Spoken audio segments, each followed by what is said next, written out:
Hello all, మీరందరూ బాగున్నారా? నేను చాలా బాగున్నాను.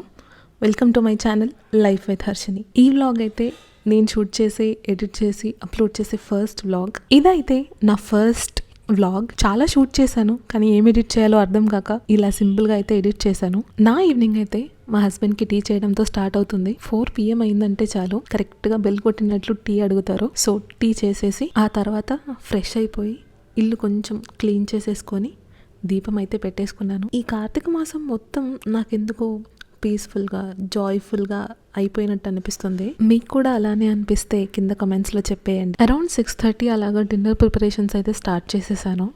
డిన్నర్ ఎంత తొందరగా చేస్తే అంత మంచిది అని చెప్తున్నారు కదా. So I'm trying to close by 7:30 or so. ఇవాళ అయితే నాకు మిక్స్డ్ పులావ్ లాగా తినాలనిపించింది. సో నా దగ్గర ఉన్న కొన్ని కూరగాయలన్నీ కలిపి పులావ్ లాగా చేశాను. ఇదైతే ఈజీ ప్రొసీజర్, టేస్ట్ కూడా చాలా బాగుంటుంది. నార్మల్ పులావ్ ఎలా చేస్తారో అలానే చేసుకోవాలి. మీకు ఏ వెజిటేబుల్ నచ్చినా, ఏ గ్రీన్ లీఫీ వెజిటేబుల్ నచ్చినా ఇందులో వేసేయచ్చు. ఇక్కడైతే నా దగ్గర మెంతికూర ఉంది కాబట్టి మెంతికూర యాడ్ చేస్తున్నాను. మీ దగ్గర పాలకూర ఉన్నా, తోటకూర ఉన్నా ఏదైనా వేసుకోవచ్చు. నా దగ్గర ఆలు, బఠానీ, బీన్స్ అయితే అవైలబుల్ గా లేదు. సో నేను స్వీట్ కార్న్ అండ్ బాయిల్ చేసిన గుగ్గుళ్ళు ఉన్నాయి. సో అవి యాడ్ చేసుకున్నాను. ఇవే వెయ్యాలి అదే వెయ్యాలి అనేది ఏమీ లేదండి. మనకి ఏది నచ్చితే, మన టేస్ట్ బడ్స్ కి ఏది టేస్టీగా అనిపిస్తే అది యాడ్ చేసేసుకోవచ్చు పులావ్లో. మీ దగ్గర పుదీనా ఉన్నా పుదీనా యాడ్ చేసుకోండి.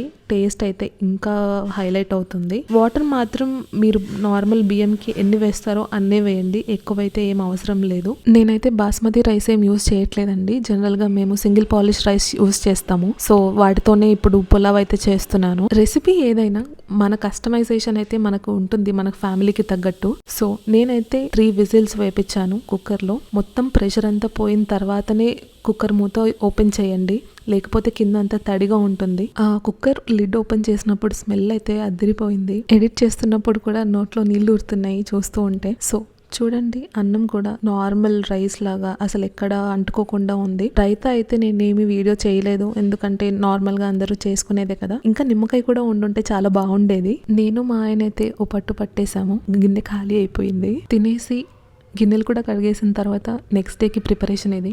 బాదం పప్పు ప్లస్ గుగ్గుళ్ళు. 2 డేస్కి ఒకసారి అయితే ఖచ్చితంగా నేను బ్రేక్ఫాస్ట్లో ఇలా బాయిల్ చేసుకొని ఆనియన్స్, టొమాటోస్ వేసుకొని చాట్ లాగా తింటాము. నాకైతే అన్నీ కలిపి ఇలా కొన్ని యాడ్ చేసి తినడం అలవాటు.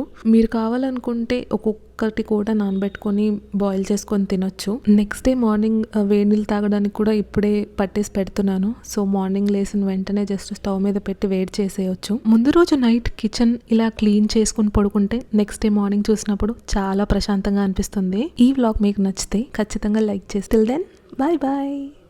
See you all in the next vlog. Share చేసి సబ్స్క్రైబ్ చేయండి. Thank you so much.